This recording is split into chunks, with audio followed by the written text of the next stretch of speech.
Fate may reward those who meet it with courage. This is a quote from The Way of Edan by Philip Chase, and it's a paraphrase of actually a much older quote. In the original work, this reads, Weird of nereth un feine oor van his elendea. This Old English. You see, Philip Chase is not only a self-published fantasy author, he's a professor of English literature. And that quote comes from Beowulf.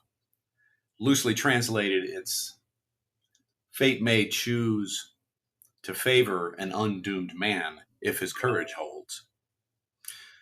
So let's take a look at his novel, Way of Edan. Is it any good? Well, let's dive into it. Hello again, I'm Dr. Goodwin. If you're new to this channel, welcome to the Imaginarium. Here I discuss not only fantasy books and fantasy writing, but how it connects to mental health, dreams, and mythology. I can do this not only because I'm a fantasy author, but I'm also a practicing psychiatrist and a Jungian scholar and lecturer. As I always say, before there were mental health professionals, there were storytellers. And there's a very good reason why. Fantasy and imagination have always been one of our most powerful tools for healing and growth. And in its finest form, fantasy is not an escape from reality. It's a powerful hyper-reality that, when taken seriously, many kinds of therapy use. And creatives, such as authors and artists, often unwittingly use this same hyper-reality to craft powerful and moving stories. So, Way of Edan. I love this book. I really impressed by it. I really like the way that he develops some themes, and we're going to get into this. It's interesting because Chase and I actually have quite a bit in common. We've had some discussions here and some emails back and forth. Actually, in the sense that both of us have a big academic background, but we also have a deep love for fantasy fiction. And like him, I've always wanted to craft a moving and exciting fantasy narrative which approaches the mythical. And I'm happy to say that Chase has accomplished this in his new book, Way of Edan. Philip has combined a lot of mythology and folklore on top of a healthy dose of modern fantasy, as well as added inspiration from mysticism and Old English and Eddic poems, such as the Völuspá, Beowulf, the Wanderer, things like that. I've noticed there's a number of reviews on Goodreads that complain about The Way of Edan being too on the nose or simple and predictable, but I don't think those readers were really paying attention. And I think this is to be expected because Chase is not really interested in engaging the reader on an academic level, but a visceral storytelling level. As such, like myself, he puts character and narrative first, and then weaves in the deeper, more philosophical stuff underneath that. And if you are fascinated by those sorts of things, you will find them. But if you're not looking for them, you won't see them, and you may mistakenly think this is just a standard coming of age, hero's journey type quest.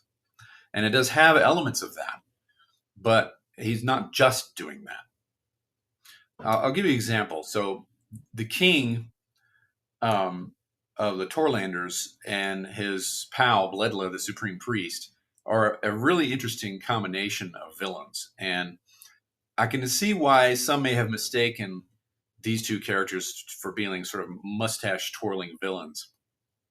And Chase has given us two antagonists that on their own seem fairly one-dimensional, although I would argue that Bledla in particular is not one-dimensional.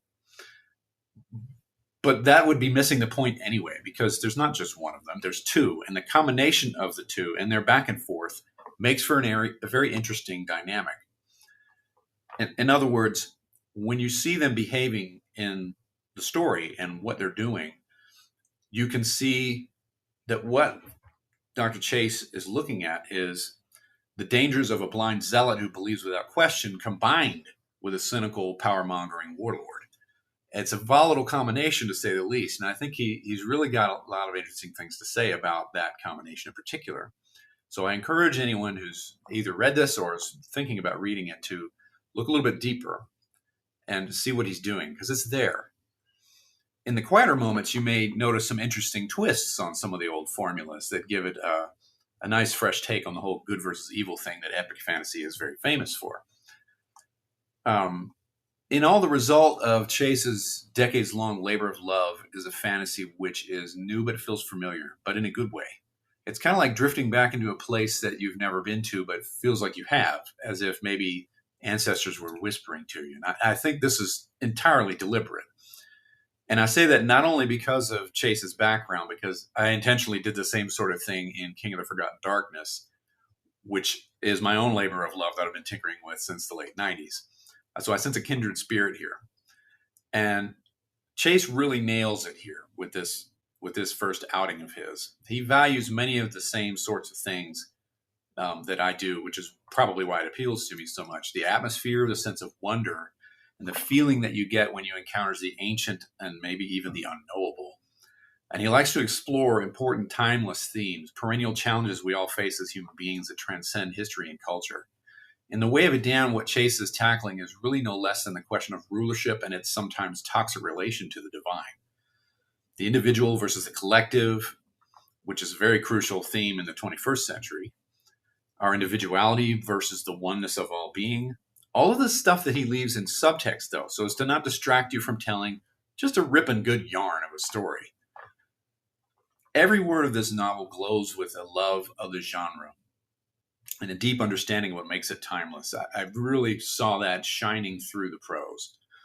I could easily see myself returning to this novel again and again. And if you know me, you know I never say that, except on very rare cases. I will definitely be waiting for the next one of these to come out in audiobooks. That's my standard way of reading these days. And the reason is because Chase delivers a really, really great fantasy. It's a tale of heroism, religious fervor, war, and it's a style reminiscent of classic fantasy authors such as Tad Williams and Tolkien. I think the work is of uncommon depth and majesty, and he delivers it in a way that's accessible without being oversimple or bland. He strikes just the right balance, for me anyway, between the artful prose and clarity.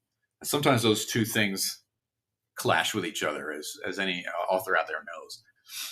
Other standout strengths of this book are the setting, which is rich and believable. No shocker there, given his background. He knows what he's doing. And of course, his familiarity with English literature, I think, is one of the reasons why he's able to strike that balance of lush description without overdoing it, layering in themes without being unfathomable. So overall, I would say that Way of Edan is 5 out of 5 stars, maybe 4.6 stars, right? Just because nothing's perfect. But let's round it up to 5. And I really can't wait to see the next step in this journey. If you haven't read this one, I recommend it. And if you have, I honestly believe you would like my own fantasy novel as well. Not to just spend too much time talking about that, because this is Philip's show here.